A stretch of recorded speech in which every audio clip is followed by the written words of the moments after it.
Hey, it's Ryan from Ryan Fowler Photography, and if you're watching this for the first video in the Lightroom Learning Center, congratulations for coming in. What I'm going to do is I'm going to run through the very first type of edit that you can do, which is something on a photo like this, which is a basic landscape type shot. What I'll do is I'll go through and do a quick edit for you. I'll show you how to use a couple of little tools like the graduating filter here, which is perfect for landscapes.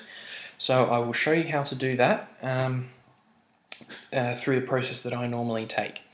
So the very first thing I do is I'll usually reduce the highlights, which will bring down all of those like almost blown out areas. So if we can put that back up, you can see it goes from white and it starts to bring out more of the detail and the color in there. And what I'll do is I'll bring out the shadows, so that'll lighten the rest of it, all of those dark areas, and it'll bring out more of the detail so you can see more of the reflection in here. And then next thing I do, which is along my basic lines, is I'm on a Mac, so I hold down the Option key, I believe it's Shift on a PC, and you go to whites, hold down your Option or Shift key, and just slide that along until you start to see some tiny flickers of white, of colour come in there. And then slide it back just so they disappear. So those flickers are exact pure white colors in the shot. And what I'm going to do is I'm going to do the same with black. I'm going to slide it to the left, and then you can just see them coming in the left hand side of the photo, so I'll unclick that, and now we've got the best spread of color we can get throughout the entire shot, which you can see up here on the histogram. So that's white that side, that's black that side, and here you've got all your color range in between, so you've got a great spread of colors and you've got the most depth you can get. So next thing I do is I'll add clarity. So clarity will make it really blow out or really quite soft. Just depends what you like, but I always usually add some clarity just to bring out some more of the detail. What I'll usually do is I'll usually go a bit higher than I normally would and then back so that it just works for me. And then I'll come down here to lens corrections. So under profile, I'll click enable profile and I'll click make, and I'll go down here. I shot on a Canon, so I went to Canon, and then this takes out the distortion of the lens, which you can change whenever you like. You can either draw it in closer to you or stretch it out, which I usually like to do on a landscape type shot because it feels like you get more of the image in there, which you don't because it cuts off part of the sides just a tiny bit, but it changes the perspective of it, for me anyway. So I've dragged that all the way across, and then I'll go over here to color and just remove chromatic aberration. I won't change any of these sliders here unless I actually see purple fringing or some form of green around the edges of a high contrast area. Okay, so I'll come up here and I'll go to sharpening. So let's say I want to try and sharpen across here. So this photo was actually taken when I was just starting out in photography, so it's not the greatest and sharpest shot in the world, but I do kind of like it. So what I'm going to do is I'm going to pump my sharpening right up, and then I'll also come down here to noise reduction. So noise are those little tiny pieces of grain you can see, only just, but then I'll drop that back to about there. So you get pretty much a completely clear image. What I'll do is I'll hold down my Option key, slide the masking slider across until you see a fairly good variation between black and white colors on the screen, in which case that's the amount of masking, so it's sharpening everything that's not black. And then I'll come up here and go to contrast. Just see what a little bit of contrast will do. So if I so to reset any of these sliders just quickly, you can drag it all the way across and then just double click and it will reset back to 0. So add in a little bit of contrast, adds an extra little bit of color to bring through. So this shot here, we haven't actually added any vibrancy or saturation, and we probably won't end up adding any saturation, because saturation and vibrance, the good difference is vibrance will enhance the colors that are there, saturation will strengthen them. So I'll slide the vibrance slider up a little bit, and see how it's making my sky very blue?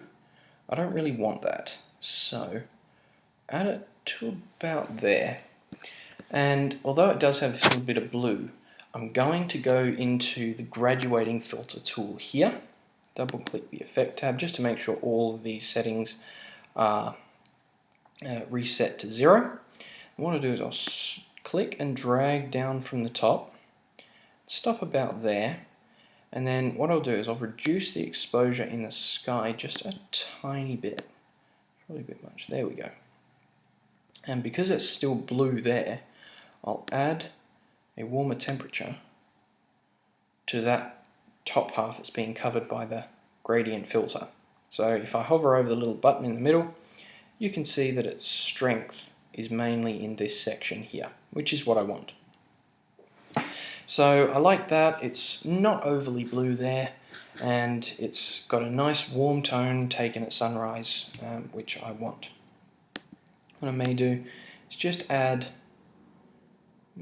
just a tiny bit of clarity into that sky section there, and then I'll come over here and click New, double click the effect slider again, and then I'll slide up from the bottom, because now I'm going to work on this reflection here. So what I'll do is I will drop, not that much, might actually boost that a little bit there, make it a slightly bit warmer, and from the clarity slider I'll go up, because that will bring out more of that reflection which I want. And then this option here, which is new in the latest version of Lightroom that I'm using here, I'll just slide the dehaze slider a little bit, and then I'll bring up the warmth and the exposure a tad. So there we go. So now we've got a bit of a clearer reflection in here, and I may yet again add more clarity. So then I'll just click Done, and that is pretty much a complete basic edit of a landscape. Last little thing I'll do is I'll come down here to the post-crop vignetting, add in a slight vignette. So that vignette that I've just added, it's darkening these corners here. And what it's doing is when it darkens the corners, it's drawing your eye closer into the middle, which is where the main subject of your photo usually is. And it works very, very well on portraits too. So I can zoom in here, see that I've got a pretty sharp photo, don't have any purple fringing anywhere that I can see along there.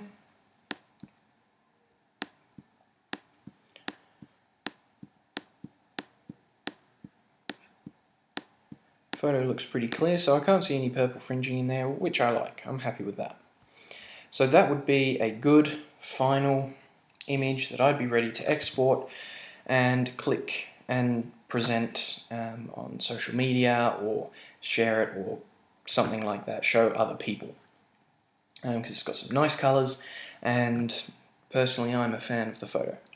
So I hope you've enjoyed that. Please do go through and explore more of the Lightroom Learning Center. If you're watching this on YouTube, please go into the Lightroom Learning Center. I've got heaps there for you, and if there is anything that you do find that's not in there, at the bottom of every page there's a little Share Your Thoughts button that you can click. There you can let me know what you think, if there's anything else that needs to go in there. Whether you found what you were looking for or not, just share some general feedback, but mainly just to share what more you want to see in there, and then I can produce that for you and let you know. Do also make sure that you go through to the Lightroom Learning Center Hub. It's a closed Facebook group. It's a growing community of photographers that use Lightroom, and just trying to bring lots of photographers together to create a good community around Lightroom and sharing photos as well. So So I hope you've enjoyed this. Please do continue looking through the Lightroom Learning Center, and I'll see you in the next video.